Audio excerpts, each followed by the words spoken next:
এই ভিডিওতে আমি আলোচনা করব ভেরিয়েবল সম্পর্কে। তাই প্র্যাকটিক্যালি বোঝার জন্য আমরা কোড এডিটরে চলে যাই। কোড এডিটরে ওপেন করার পর আমি ইতিমধ্যে একটা প্রোগ্রাম তৈরি করে রাখছি ভেরিয়েবল বোঝার জন্য। এরকম দেখেন, মানে একটা প্রোগ্রাম 2 নামে একটা আমি ফাইল সেভ করছি এবং প্রোগ্রাম একটা কোড তৈরি করছি। এই কোডটা কি বলছে, print my student name is Mamun and print reading 12 and print he got 3.50 result. তারপর হচ্ছে এখানে হচ্ছে তোমার এরকমভাবে যদি 10,000 15,000 যদি কোড থাকে, তাহলে সে কোডটা আমি যদি নামটা চেঞ্জ করতে চাই, এরকম যদি অনেকগুলো স্টুডেন্টের নাম হয় বা রেজাল্ট হয় এবং ক্লাস হয়, তাহলে কি আমাদের এখানে আমি আবার এখানে আরেকজন স্টুডেন্টের, মনে করি এখানে আরেকজন স্টুডেন্ট, এখানে আবার একটা পরিবর্তন করতে হবে, আবার রেজাল্ট এখানে নাম্বার পরিবর্তন, ক্লাস পরিবর্তন করতে হবে, আবার এখানে আরেকটা স্টুডেন্টের এভাবে বসাতে হবে। তাহলে এইভাবে অনেক সময় নষ্ট হবে। তার জন্য পাইথনে যে কোনো ল্যাঙ্গুয়েজে একটা ভেরিয়েবল সিস্টেম আছে। যেরকম আমি ভেরিয়েবল এই জন্য ভেরিয়েবল ব্যবহার করা হয়। যেমন আমি একটা ভেরিয়েবল তৈরি করবো, যে নেম নামে একটা ভেরিয়েবল ডিক্লেয়ার করলাম এবং নেম নামে একটা স্টুডেন্টের নাম রাখলাম যে সুশান্ত।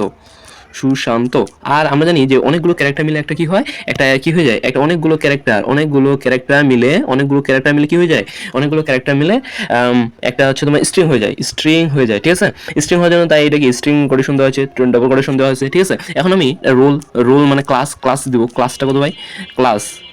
আর একটা কথা, ক্লাস হচ্ছে তোমার বড় হাতের ক্লাস দিতে হবে, কারণ এখানে ক্লাস নামে একটা আগে থেকে একটা কি ল্যাঙ্গুয়েজ ডিফাইন করা আছে, এই শব্দটা ডিফাইন করা আছে ক্লাস তৈরি করার জন্য। তাহলে এটা কি ক্লাসটা ব্যবহার করা যাবে, তাই কি বড় হাতে সি দিলাম, যে ক্লাসটা হচ্ছে তোমার কত 12, মনে করলেন দিলাম, সে পরে কত হয় 12 থাকুক। তারপর হচ্ছে রেজাল্ট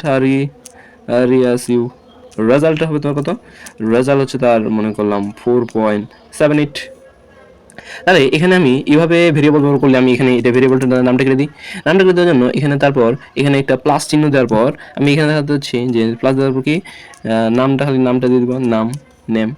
তারপর এখানে গিয়ে এই 12টা কেটে দেওয়ার পর এখানে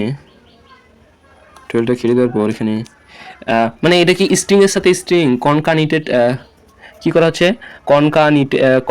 এটা আমার স্পেলিং উচ্চারণ হয় না, এটার নাম হচ্ছে কনকাট ধরে কনকানিনেট করতে হয়, এটা কনকান করতে হয়। তারপর এখানে কি কনকানিটেড করা হয়, যেখানে যে হচ্ছে ক্লাস, তারপর এখানে ক্লাসটা দেবো। আর এখানে নামটা কি হবে, সামনে নামটার আগে এখানে কি হবে, নেম চেপে দেবো। তারপর এখানে গট রেজাল্টটা এখানে বসে দেবো, রেজাল্ট আর রিয়াসিউ রেজাল্ট। ঠিক আছে, দেখি এবার আউটপুট কি আসে। ক্যাননলি কনকানিটে স্ট্রিং,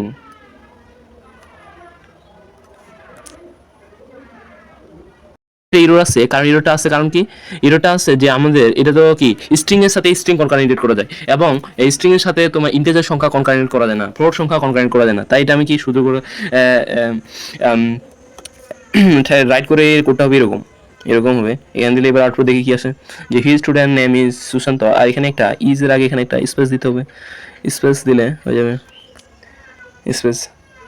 এবার দেখতে পাচ্ছেন, রাইট। তারপর হচ্ছে এরকমভাবে, তাই এজন্য অনেক জায়গা পরিবর্তন না করাচ্ছে, এক জায়গায় পরিবর্তন এরকম। এখন আমি চাচ্ছি যে এখন আরেকজন স্টুডেন্ট, আমার নাম হচ্ছে তোমার ঠাকুর দাস এবং ঠাকুর দাস, তার রোল হচ্ছে তোমার 08 দিলাম, তাহলে কি 08 তাহলে কি ঠাকুর দাস, এভাবে হয়ে গেল। কি এক জায়গায় পরিবর্তন করে সব জায়গায় পরিবর্তন হয়ে যাচ্ছে। ঠিক আছে, এভাবে প্রোগ্রাম, তার জন্য আমরা কি ভেরিয়েবল ব্যবহার করি। যদি ভিডিওটি ভালো লাগে তাহলে শেয়ার করবেন, কমেন্ট করে পাশে থাকা বেল আইকনটিকে বাজিয়ে দেবেন।